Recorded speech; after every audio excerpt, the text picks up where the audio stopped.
গণভোটে হ্যাঁ ভোট মানে তত্ত্বাবধায়ক সরকার ও নির্বাচন কমিশন গঠনে সরকার ও বিরোধী দল একসঙ্গে কাজ করবে। একজন ব্যক্তি সর্বোচ্চ 10 বছরের বেশি প্রধানমন্ত্রী থাকতে পারবেন না। দণ্ডপ্রাপ্ত অপরাধীকে রাষ্ট্রপতি ইচ্ছে মতো ক্ষমা করতে পারবেন না।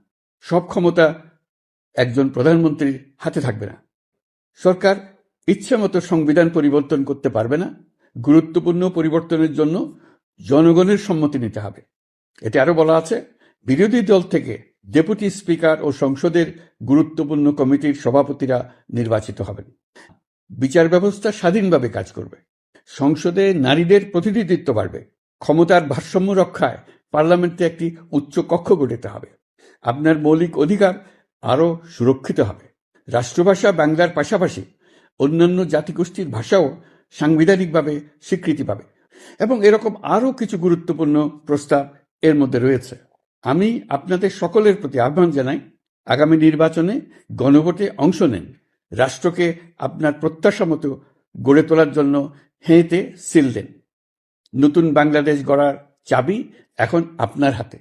হেঁতে সিল দিলে নতুন বাংলাদেশ গড়ার দরজা খুলে যাবে। হেঁতে আপনি নিজে সিল দেন, আপনার পরিচিত সবাইকে সিল দিতে উদ্বুদ্ধ করুন এবং তাদেরকে ভোট কেন্দ্রে নিয়ে আসুন। দেশ পাল্টে দেন।